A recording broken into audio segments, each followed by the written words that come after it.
नमस्कार, आप देख रहे हैं स्काई चैनल में। हूं गोपाल झा। हम पूरे देश और दुनिया के लोग पैसे की तरफ भाग रहे हैं, लेकिन कहीं न कहीं लगता है कि जो इंसान बनने की प्रवृत्ति है वो काफ़ी थम सी गई है, रुक सी गई है। ऐसे में हमें ज़रूरत पड़ती है कुछ संत महात्माओं की, जो हमें जीने की राह दिखाते हैं। आज रूबरू में हमारे मेहमान हैं देश और दुनिया के जाने माने संत महामंडलेश्वर ब्रह्मर्ष श्री कुमार स्वामी जी, जिनसे हम धर्म को लेकर कुछ चर्चा करेंगे। पहले तो स्वामी जी, इस कार्यक्रम में आप पधारे हैं, बहुत बहुत स्वागत है आपका। थैंक यू, धन्यवाद। आपके बारे में जब भी हम सुनते हैं तो बताया जाता है कि आप 10 मिनट में सभी दुखों से छुटकारा पाने की बात कहते हैं। बहुत आश्चर्य होता है कि आखिर 10 मिनट में सभी दुखों से हम छुटकारा कैसे पा सकते हैं? क्या है आपके पास मंत्र ऐसा?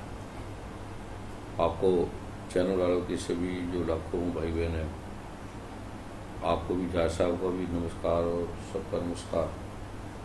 और इस जो प्रांत के राज्य के बड़े अच्छे राज्य हैं, अच्छे सब यहाँ का प्रारूप है, यहाँ के मुख्यमंत्री, यहाँ के मंत्री और सभी परिवेश अपने आप में परिपूर्ण है। आपने जो प्रश्न किया वो जनमानस के लिए कि मेरे पास ऐसा क्या है जो 10 मिनट में ठीक होता है। एक तो ये मेरा मंत्र नहीं है, ऐसा ब्रह्म पुराण का ये वाक्य है जी। और भगवान शिव कह रहे हैं यश्य विज्ञान मात्रेन, उन्होंने इसको मंत्र नहीं बोला, विज्ञान बोला है। और धर्म या श्रद्धा नहीं बोला कि यश्य विज्ञान मात्रेन त्रिलोक्यम वश्य तत्क्षणात्। ये त्रिलोक्य की भारत नहीं, त्रिलोकी का कोई भी समाधान है जो नहीं होता इससे हो जाता है। तत्क्षण बोला है, 10 मिनट तो बहुत दूर है। तो बीज मंत्र की पुस्तक है ना, वो मुझे दो उनको पढ़ाते हैं वेद, जो ब्रह्मांड पुराण है ना, ब्रह्मांड पुराण, यहाँ देखो ब्रह्मांड पुराण है इसके अंदर जी। हाँ, मैंने देखा तो, हाँ, उसमें वो ऐसे भगवान ब्रह्मा ने और विश्वामित्र को बता रहे हैं। हमें भी आश्चर्य होते थे कि ये क्या क्षण में, ऐसा हम भी नहीं पढ़ते थे। फिर बोला करके तो देखे भी है, तो उसमें कोई नहीं, जब किया तो अद्भुत हो। क्योंकि ब्रह्मा भगवान क्यों झूठ बोलेंगे? जिस ब्रह्मा ने आयुर्वेद निकाला है, जिसको आयुर्वेद मान रहे हैं, पूरे के सभी मान रहे हैं। अगर ब्रह्म प्राण, अगर ब्रह्मा का ये वेद ना हो तो आयुर्वेद खत्म है। तो उन्होंने कहा कि इसके बिना औषधि भी बेकार है। औषधि सूखी लकड़ी के समान है। अगर औषधि मंत्र के द्वारा अभिमंत्रित नहीं है तो वो सूखी लकड़ी है। तो ये आवश्यक है जीने के लिए। अब हम जी रहे हैं, हम जो भी काम कर रहे हैं, आप तो चरण वाले हैं, सभी जानते हैं कितना दुख है। हर साधन है हमारे का, हमारे पास कोई साधनों की कमी नहीं है जी। अथा मुझे लगता है सिकंदर से भी ज़्यादा होगा, और दुख भी उससे ज़्यादा है।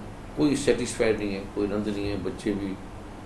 तो इसके बिना भगवान शिव कहते हैं कोई भी समस्या का समाधान नहीं है, ये सबसे श्रेष्ठ है, ये व्यक्ति का नहीं है, ये भगवान शिव ऐसा करे।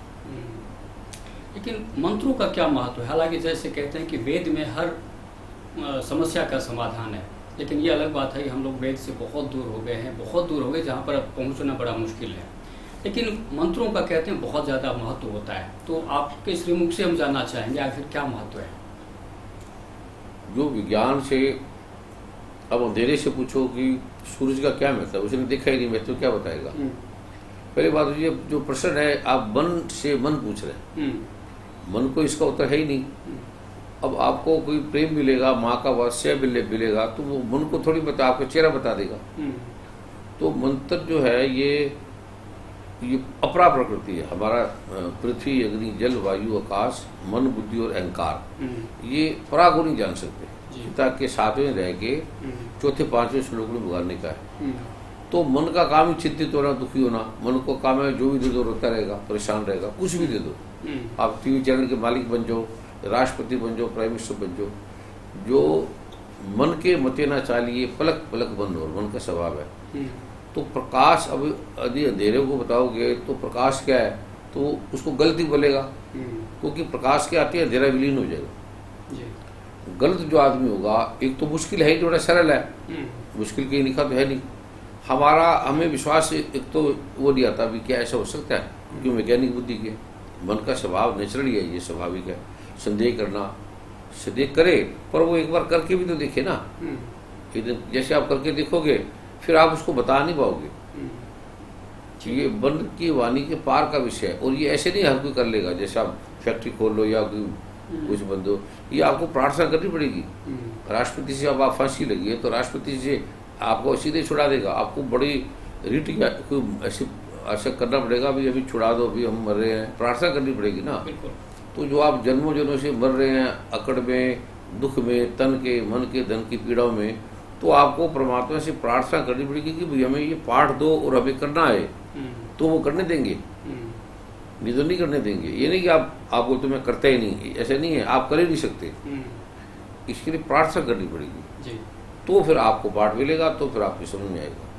लेकिन ये जो युग है वो वैज्ञानिक युग है। विज्ञान के अलावा लोग दूसरी बात समझते नहीं। हालांकि हर आदमी आध्यात्मिक है। अगर कोई नास्तिक है तो उसे हम कहते हैं वो भी आस्तिक है कहीं न कहीं, उसकी भी नास्तिकता में आस्तिकता झलकती है, क्योंकि उसका कहीं न कहीं विश्वास तो है। कहते हैं कि अगर मंत्रों का प्रभाव है तो कोई उसका वैज्ञानिक तथ्य भी होगा। पहली बात तो विज्ञान शब्द ये अध्यात्म का है। ये विज्ञान शब्द भौतिक, ये जो युग है भौतिक है, वैज्ञानिक ना बोलो जी। वैज्ञानिक तो उसे कहते हैं जो ज्ञान, विज्ञान उसे कहते हैं जो सूक्ष्म ज्ञान, जो मन बुद्ध चित्ती से पार है, वो विज्ञान है। अब आप अंधेरे का नाम रख दिया सूरज, सूरज का नाम रख दिया अंधेरा, तो पहले बात तो पर्सन ही उल्टा बोल रहे हो। तो आदमी बोलने वाले उल्टा बोलेगा। जब आप वैज्ञानिक बोलोगे क्या विज्ञान है तो कहेंगे तरंगे निकलती है, वो निकलती है, ये निकलता है, जो सार्थक नहीं है, विश्वास नहीं आएगा। इसमें स्वयं देवी देवता प्रकट होकर दुख हरते हैं। देवी देवता ऐसे झूठे थोड़ी हैं। वेद में जब शिवजी भगवान ने कहते हैं कि मंत्र के बिना औषधि सूखी लकड़ी है, तो अब दवाइयाँ आयुर्वेद क्यों नहीं काम करती? क्योंकि मंत्र ही नहीं करते। ठीक है। तो इसके बिना वो कहता है आपकी समस्या का समाधान है ही नहीं। विज्ञान ने कितनी उन्नति कर ली तो समस्या का समाधान हो गया। जितना वैज्ञानिक है उतना पागल होकर मरता है। जितना आदमी इंटेलिजेंट है, एजुकेटेड है, डॉक्टर है, वैज्ञानिक है, उतने सुसाइड करते हैं, उतने प्रॉब्लम में है। वैज्ञानिक जिसे आप विज्ञान कहते हैं वो भौतिक है, भौतिकता है, विज्ञान नहीं है। विज्ञान ये है मतलब। ठीक है। स्वामी जी, आप देश और दुनिया में कई जगह जाते हैं, सत्संग करते हैं, प्रवचन देते हैं, खासतौर पे जो सीनेट्स हैं दूसरे देशों के, वहाँ पे भी आपने संबोधित किया है, खूब सारे सम्मान भी आपको मिला है। आपका जो संबोधन होता है किन विषयों पर फोकस करते हैं ज़्यादा आप? तन ठीक हो आदमी का, मन शांत हो, मन ठीक हो, धन खूब हो, हमारी समस्या ना हो बारी, बस। और क्या? हमारी जो समस्या हमारी जो हटती नहीं, जिसे आप विज्ञान कहते हैं उसे हटती नहीं। ना मन की है, ड्रग है, नशे है, थोड़ा आराम मिल जाएगा। तन की कोई बीमारी नहीं ठीक करने की, वो सारी जिंदगी रहेगी। धन की कमी है वहाँ कुछ लोगों है, शांति नहीं है, शांति नहीं, वहाँ दुख है। शांति रोने में कोई प्रॉब्लम नहीं है, लेकिन वहाँ रोग है, बड़े भयंकर रोग है वहाँ, वो बोल भी नहीं सकते। भारत वो भी ऐसी है जिसकी गणना नहीं की जा सकती, पर वो विज्ञान की तरफ देख रहा है। वो देखिए कोई बात नहीं, लेकिन साथ साथ ये भी करे तभी तो वो कर पाएगा ना। दोनों में जहाँ सामंजस्य है वो तब कर पाएगा जब उसको भी देखेगा, उसको भी देखेगा। अब इसको देख ही नहीं रहा। आप कोई कार का चुनाव करने जा रहे हैं, पहले देखो ना दोनों, तब निर्णय करोगे ना। आपने सीधे ये कार ले ली तो आप निर्णय कैसे करेंगे? ठीक है। तो विज्ञान तो ये कहता है ना कि जो ये ग्रेविटेशन का सिद्धांत है या क्या जो भी आप बोलते हो, तो हम एक दूसरे का समन्वय करते हैं ना। पहले तो उस विज्ञान को विज्ञान बोलो ही ना, वो भौतिक शब्द बोलो, वो शब्द ही गलत है। जैसे धर्म का अर्थ उन्होंने हिंदू मुस्लिम सिख ईसाई बना दिया। धर्म का अर्थ है जिसने पृथ्वी सूर्य चंद्रमा को धारण किया हुआ, ध्रिंग धारित धर्मा। धर्म का शब्द ही उल्टा करके हमने लड़ा दिया। तो जो आप वैज्ञानिक शब्द बोलते हो भाषा, वो भौतिक भाषा बोलो। अपना नाम तो अच्छा रख लेते हो विज्ञान, तो इसका नाम रख देते हो ये है वो क्या नाम, क्या बोलते हैं, काल्पनिक है, ये धर्म है, काल्पनिक है, मैथोलॉजी है। मतलब जो सत्य है उसे मैथोलॉजी बना दे, जो दुख है असत्य है उसे आपने विज्ञान नाम रख दिया। विज्ञान विज्ञान ही नहीं है। आपके पास हर दुखी लोग ही आते हैं, क्योंकि आपके पास जो मंत्र है वो लेने के लिए सब लालायित रहते हैं कि चलो स्वामी जी आएंगे और हमारे दुखों का निवारण करेंगे, और आप इस पर फोकस भी करते हैं कि दुख निवारण के लिए हम बीज मंत्र दे रहे हैं।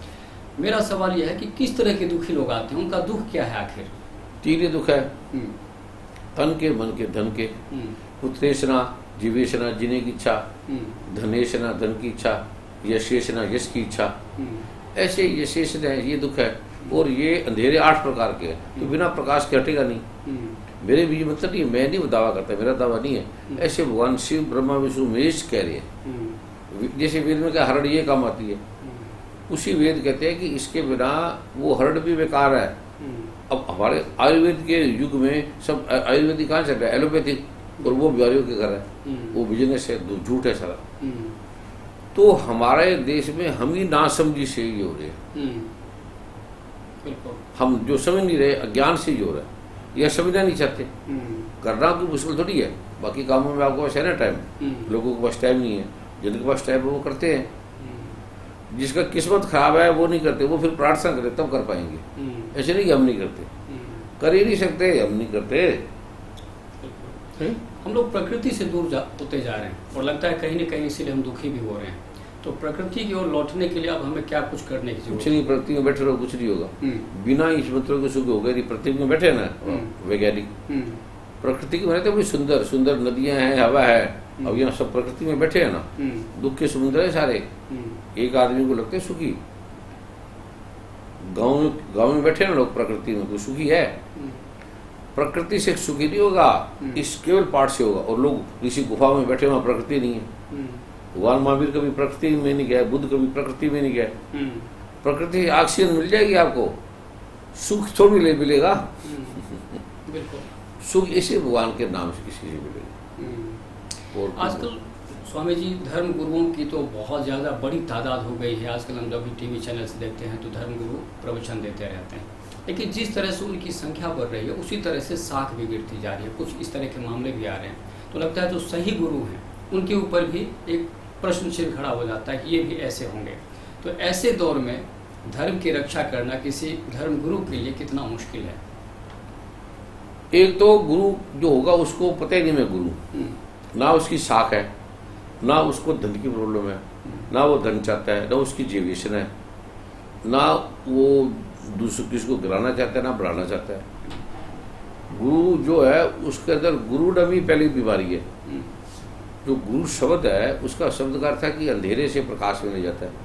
अब सूरज को क्या प्रॉब्लम है कि सूरज ले ना ले, ठीक है। तो जो गुरु होगा उसको है ही नहीं कि मेरे पास लोग आए ना आए या मैं देने वाला हूँ, उसकी ये बेरी नहीं है। शाख गुरु की क्या है? इस धर्म की गुरु की जिसकी शाख है वो तो नेता है, वो तो विनेता है, वो राजनेता है। गुरु की शाख ही नहीं है, उसका मन ही नहीं है, वो आनंद में रहता है। कोई दूसरा ले, अब आपके पास करोड़ रुपया पड़ा है तो आपको है दूसरा ले, मैं अपना दूसरों को बांटूं, आते ही नहीं है। गुरु अपने मन में एक अर्थ में स्वार्थी भी होते हैं, सब जो अपने लिए बजाय में जीता है। तो आपके हिसाब से कितने गुरु ऐसे बचे हैं जिस तरह के गुरु की व्याख्या आप कर रहे हैं? ऐसे मैं नहीं कर रहा, ऐसे ग्रंथ में लिखा है, मेरी नहीं है। मैं अभी कोई आज की बात मैं कर रहा हूँ। आज का सूरज और कल का सूरज अलग अलग है। सूरज तो वही है, लेकिन लोग तो बदल रहे हैं। जो ग्रंथ है वेद आज भी वही बात कर रहा है जो कल करता था। हरण जो कल काम करती थी आज वाली नहीं करती। जो चंद्रमा कल वाला था, जो पानी कल वाला था, मतलब कल वाला पानी जो प्यास बुझाता था आज वाला नहीं बुझाता। पानी पानी है, सत्य सत्य है। चलिए स्वामी जी, आपने हनुमानगढ़ को बहुत बड़ी सौगात देने वाले हैं। आपने पहले भी घोषणा की थी कि बहुत बड़ा हॉस्पिटल आप देने वाले हैं। आखिर वो बात कहाँ तक पहुँची, किस तरह क्रियान्वित कर रहे हैं उसको? वो उस पर बना रहे काम, कार्य चालू कर दिया, बड़ी जोर जोर से लगा है कार्य। उससे लगी, आज मैं देख कर आया था जी। तो मैं तो ज़्यादा इसमें नहीं ध्यान देता। वो यहाँ के सभी भाइयों ने बड़े भाव से कहा कि आप बनाओ, उसको बना रहे हैं, जोर शोर से लगे। पहले थोड़ा बजट था 10 करोड़ का, फिर हमने परमिशन ली, थोड़ी आगे बढ़ा दी, तो अभी 1 साल पहले करीब परमिशन मिली हमें, ठीक है। तो फिर उसको हमने, उसका अभी बाउंड्री होगी पूरी, क्योंकि सामान रखे कोई ले ना रह जाए, उसके 7-7 फुट गहराई में वो नींवें लगा दी, अब इसको करने लगे। और भी चैरिटी के बहुत काम है ऐसे, तो काफ़ी है। तो उसमें थोड़ा सा विलम्ब हो गया बस, इतना। उसमें तो कैसी बात नहीं। क्या क्या फैसिलिटी होगी उस हॉस्पिटल में? जो भी वहाँ डॉक्टर मल्टी स्पेशलिटी बनाएंगे। ठीक, कब तक हो जाएगा? अब अभी लगे हैं, जल्दी हो जाएगा। सरकार सहयोग दे रही है, सारे पूरा सहयोग देंगे, और यहाँ के नागरिक की भाव प्रयोग से देगा तो जल्दी बन जाएगा। स्वामी जी, एक सवाल आप हनुमानगढ़ से जुड़ा सवाल है कि आपका हनुमानगढ़ से गहरा ताल्लुक रहा है, तो हम चाहेंगे कुछ ऐसा संस्मरण याद करके हमें बताएं जो वाकई आपको अभी भी लगता है कि हनुमानगढ़ बहुत बेहतर था आज भी, क्योंकि जुड़ाव तो आपका आज भी है, इसीलिए आप बार बार आते हैं यहाँ पर, आप सौगात भी दे रहे हैं। इनको ऐसा संस्मरण जिसने आपकी ज़िंदगी में आमूलचूल परिवर्तन कर दिया हो, कोई ऐसा संस्मरण कर क्या? कोई भी ऐसी यादें हनुमानगढ़ से जुड़ी हुई? मुझे तो कोई याद ही नहीं मैं रहता था कभी। अच्छा। ना यादें रहती, अच्छा। और ना मैं इनसे सेटिस्फाइड हूँ। जी। जैसे इनको होना चाहिए वैसे विकास नहीं कर रहे है, तो इनके जीवन से कोई सुखी नहीं हूँ। हो सकते हैं ये, अब ये माने ना माने, बहुत अच्छे लोग हैं, बहुत अच्छे हैं। अब डॉक्टर कह ये दवाई नहीं खा रहा, मैं इसको अच्छे क्या बुरी बोलूँ, मैं भी तो इन्हीं से निकला हूँ ना। ठीक है। ये उसी परंपरा को, उसी जड़ता को नहीं छोड़ रहे। जो जड़ता जिसकी, जो गुरु है, जो मेरा वो है, और गुरु का क्या मेरा इतना, सूर्य चंद्रमा कौन सा मेरा, और जो शास्त्रों में लिखा है, शास्त्र से बढ़ के क्या गुरु है। एक डॉक्टर है वो मेडिकल के आधार पे चलेगा ना। अच्छे लोग हैं, बहुत अच्छे लोग हैं, बड़े सरल है, लेकिन जो शास्त्र का है वो तो करते नहीं। अब आप बड़े अच्छे हैं, जाना आपने बम्बई है, जा रहे हो दिल्ली की तरफ, जाना आपने इधर है, जा रहे हो उधर, आज भी बड़े अच्छे हैं, बहुत अच्छे हैं डॉक्टर। आपको दवाई दे दी, पर आप दवाई तो नहीं खा रहे, जहर खा रहे हो, आज भी बड़ा अच्छा। इसका क्या मतलब है? जो ग्रंथों में लिखा है, जो कृष्ण भगवान राम गुरु नानक इन्होंने कहा, वो उसकी क्यों नहीं मानते? किसी को पकड़ लेंगे, वो गुरु बन गया, 2-4 नाम दे दिए, लगे रहो भैया। गुरु का बिजनेस बन गया, व्यापार बन गया। हमारा कोई ना अच्छा है ना बुरा है, व्यापार का नहीं है, हमारे पास आया है ना है, ना है हमारा थोड़ी है, हमारा नाम थोड़ी हो रहा है। ठीक है। मतलब ये सही मार्ग पे चलेंगे, चाहे वो तो कल्याण होगा। अब आपको प्यास है तो पानी बुझाएगा ना। अगर संस्कृत की बात करें, अगर वेद की बात कर रहे थे, आयुर्वेद की बात हम लोग कर रहे थे, लेकिन मैं तो ये कहता हूँ हिंदू संस्कृत ही खतरे में है। संस्कृत की तरफ कोई भी सरकार बहुत ज़्यादा ध्यान नहीं दे रही है, और जब संस्कृत मजबूत नहीं होगा तब तक ये वेदों की बात कौन करेगा यहाँ पर? संस्कृत तो कोई खतरे में नहीं होती कभी भी। अब आपका दिल ही ना करे, आपका दिल ही ब्रिटिश सीखने की, इंग्लिश सीखने का है, फ्रेंच सीखने का है। पहली बात तो माता पिता ही नहीं करते, माता पिता बच्चों को सिखाए ना, खुद करें। माता पिता खुद ही अपने फैसले में लगे रहते हैं। किसी माता पिता को संस्कृत का वो पाठ, सारे संस्कृत में है ना, मंत्र तो जाएंगे, पर वो पाठ तो संस्कृत के है ना। पढ़ने वाले नहीं है लोग, उनका मन ही नहीं करता, उनको मन, क्योंकि उनको उन्होंने किया ही नहीं। अब तो पढ़ाने वाले भी नहीं मिल रहे हैं, पढ़ने वाले नहीं सवाल उठ रहा है। पढ़ने वाले नहीं है, पढ़ाने वाले तो बहुत है। वेद को लेकर तो बात छोड़ी, छोटे छोटे मंत्र जिनकी बात आप करते हैं, दुर्गा सप्तशती है वगैरह, इस तरह के जो है अपने पास, उनको पढ़ने वाले लोग नहीं है। अभी कोई आदमी नेता बना जाएगा, ऐसे बन जाएगा। अगर MA PhD करेगा तो ऐसे बन जाएगा, मेहनत तो करेगा ना। इसके लिए मेहनत तो करे ना। आप बाकी कामों के लिए, टीवी लगाने के लिए मेहनत लगे रहते हैं ना, अखबार लगे थे, ऐसे थोड़ी मिल जाता है। तो इसके लिए लगे तो सही, फसल भी उगती है तो मेहनत करते हैं ना। वेद इतने मान लो कि वेद सच्चा है, बस ये काफी है। वेद झूठ नहीं बोलता, तो झूठ नहीं बोलता तो जो लिखा करते क्यों नहीं? भगवान शिव जी वही तो कह रहे हैं, तुम ऐश्वर्य मिलता है, तुम्हें सारा वैभव मिलता है, सब कुछ मिलता है, तो तुम भैया करते क्यों नहीं? ये भगवान शिव भी यही पूछ रहे हैं कि क्या प्रॉब्लम? बड़ा सरल है। शिव जी भगवान झूठ बोलेंगे, दुर्गा माता झूठ बोलेगी, ब्रह्मा जिसने वेद रचे वो झूठ बोलेंगे। कहते तुम क्यों नहीं गुरु की बात मान रहे, क्या प्रॉब्लम है भैया? इसके बाद शिव जी ने बंद कर दिया। अब आप बताओ क्यों नहीं करते? बंद नहीं करता आपका, क्योंकि आप पढ़े लिखे हैं, बड़े इंटेलिजेंट है। छोटे मोटे कामों में थोड़ी आप जाते हैं। कोई नेता आ जाए, अभिनेता आ जाए, प्राइम मिनिस्टर आ जाए, राष्ट्रपति आ जाए, फिर आप जाएंगे। संत सुंद के लिए थोड़ी जाएंगे। आपको क्या बेनिफिट है? जी, तो धर्म की बात करते हैं, तो धर्म और राजनीति में जबरदस्त घालमेल किया जा रहा है। धर्म के नाम पर राजनीति होने लगी और राजनीति के नाम पे धर्म, ये दोनों में घालमेल कैसे संभव है? ये शुरू से रहा है। और दूसरा, धर्म में राजनीति होती नहीं, राजनीति में धर्म होता ही नहीं। ये दोनों प्रश्न ही घालमेल कर दिया आपने। धर्म में राजनीति, धर्म में राजनीति आ ही नहीं सकती। सूरज में अंधेरा मिल ही नहीं सकता, अंधेरे में सूरज मिल ही नहीं सकता। धर्म में राजनीति मिल नहीं सकती। जिस धर्म में राजनीति है वो धर्म ही नहीं है, वो अध्यात्म नहीं है। जिस राजनीति में धर्म मिलेगा वो राजनीति नहीं है। समझ जो आएगा, समझेगा ना, तो वो इस घालमेल से पार चला जाएगा, वो अपना आनंद लेगा। कैसे समझेगा? समझे, पाठ करेगा वो समझ जाएगा। उसके बिना समझ नहीं आएगी। बीज मंत्र उपचार है सबका। भगवान शिव कहते हैं इसके बिना कोई राजनीति जो मर्जी कर लो। और लास्ट में एक सवाल रहेगा कि धर्म और व्यापार बन चुका है, आप क्या कहते हैं? धर्म व्यापार नहीं बना, व्यापारी लोगों ने अपने मतलब के लिए उसको ऐसा कर दिया। धर्म थोड़ी, धर्म तो सूर्य चंद्रमा तारे को बनाने वाला है, उसको व्यापार कौन बनाएगा? धर्म के व्यापारी हो गए। वो व्यापारी लोग हैं, धर्म का नाम ले रहे हैं। ठीक है, चोला उन्होंने पहन लिया है, बस उन्होंने कपड़े पहन लिए, भेड़ ने शेर की खाल पहन ली। ठीक है जी जी। चलिए स्वामी जी, हमसे बात करने के लिए बहुत बहुत धन्यवाद।